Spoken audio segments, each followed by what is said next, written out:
Pendakian Gunung Sumbing selalu menjadi pengalaman yang mendebarkan. Bagi sekelompok mahasiswa pencinta alam, mendaki gunung ini menjelang perayaan kemerdekaan 17 Agustus adalah tradisi tahunan mereka. Mereka ingin mengibarkan bendera merah putih di puncaknya sebagai bentuk penghormatan. Namun, tahun ini perjalanan mereka diwarnai teror yang tak terduga. Lalu seperti apakah terornya?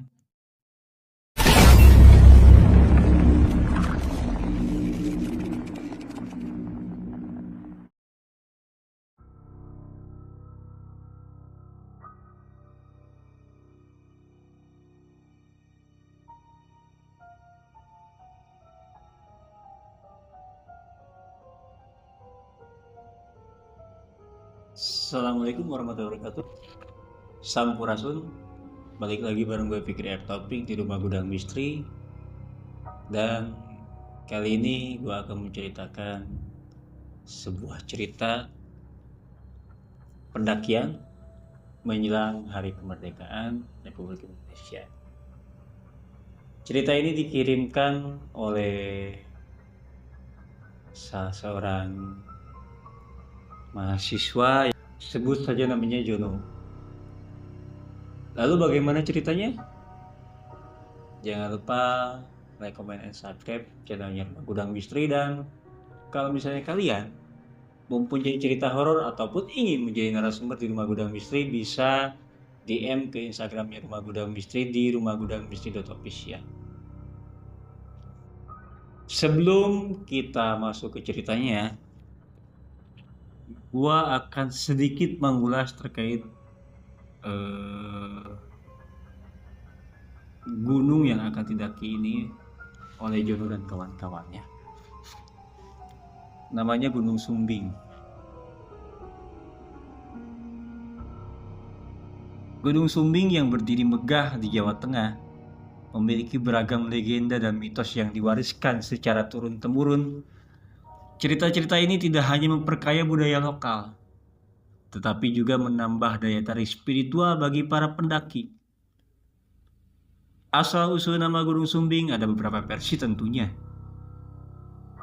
Versi yang paling umum menyebutkan bahwa nama ini berasal dari bentuk fisik puncaknya yang jika dilihat dari sisi luarnya atau sisi tertentu, puncaknya terlihat seperti sumbing atau tidak rata.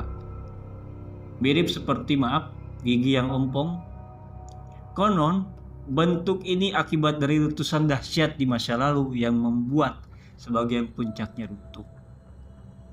Selain itu juga, ada versi lain yang mengaitkan nama Sumbing dengan dua kata dalam bahasa Jawa, yaitu Sam yang berarti air dan Bing yang berarti asin.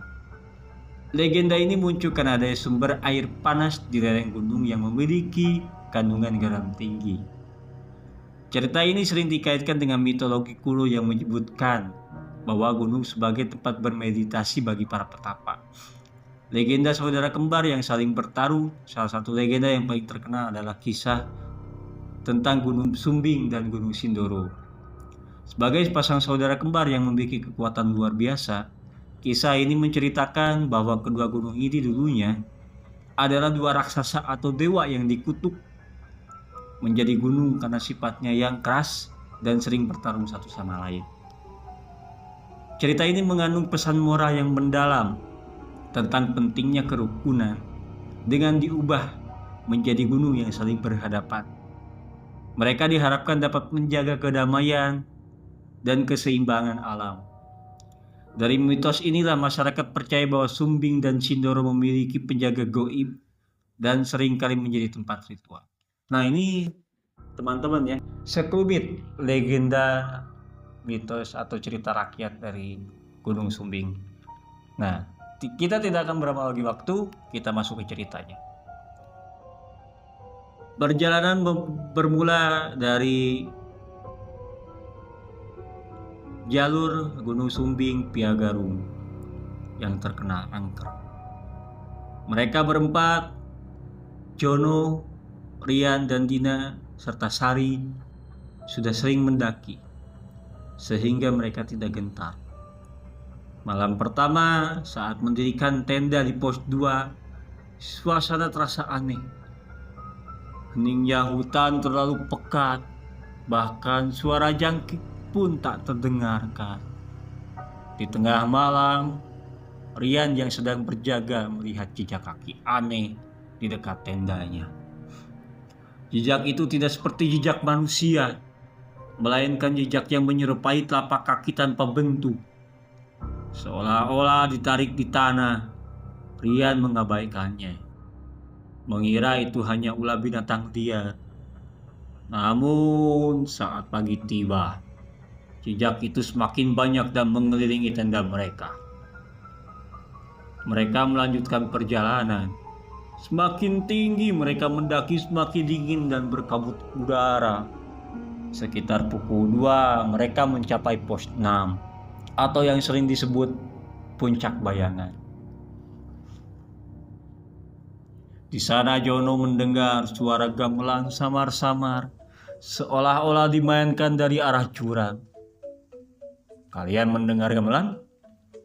tanya Jono pada teman-temannya. "Gamelan apa?" "Gak ada apa-apa, Jon," jawab Dina. Namun Jono dan Rian yakin mereka mendengarnya. Anehnya Sari dan Dina tidak mendengar suara gamelan itu. Suara gamelan itu semakin kencang, seakan-akan mengejek mereka. Jono dan Rian merasa merinding. Mereka memutuskan untuk tidak berlama-lama di sana dan melanjutkan perjalanan ke puncak. Malam itu mereka berkemah tepat di bawah puncak Sumbing. Angin kencang dan suhu dingin memaksa mereka masuk ke dalam tenda. Saat mereka semua terlelap, tiba-tiba tenda mereka bergoyang kencang. Seperti ditiup badai, suara gamelan dari Puncak Bayangan kembali terdengar. Kali ini lebih jelas dan lebih dekat. Jono yang terbangun memberanikan diri mengintip keluar. Di balik kabut tebal, ia melihat bayangan hitam besar, menyerupai raksasa dengan mata merah menyala. Bayangan itu berdiri tegak seolah mengawasi tenda mereka dari kejauhan. Jono tidak berani bersuara. Ia hanya berdoa dalam hati agar makhluk itu pergi. Pagi harinya, saat mereka sudah berada di puncak, mereka mengibarkan bendera merah putih dengan tangan gemetar. Di bawah bendera itu mereka melihat ukiran aneh di batu, menyerupai jejak kaki yang mereka lihat di pos 2. Di sampingnya tertulis sebuah peringatan dalam bahasa Jawa kuno. "Jangan ganggu kami. Di puncak ini hanya kami yang merdeka." Mereka berempat segera turun gunung tanpa memperdulikan pemandangan indah di sekitar Gunung Sumbing. Mereka tidak pernah lagi mendaki gunung itu. Meskipun tradisi perayaan kemerdekaan selalu mereka rindukan. Pengalaman itu menyisakan trauma yang mendalam dan menjadi pengingat bahwa di setiap sudut gunung selalu ada misteri yang tak terpecahkan. Oke, begitu cerita teror pendakian Gunung Sumbing ketika akan merayakan kemerdekaan Republik Indonesia. Kalian boleh percaya atau tidak, itu hak kalian. Seseram apapun pengalaman horor kita akan lebih seram kalau kita tidak punya uang. Dirgahayu Republik Indonesia yang ke-80. Semoga Indonesia semakin maju, semakin sehat, masyarakatnya pun sejahtera. Assalamualaikum warahmatullahi wabarakatuh. Sampurasun.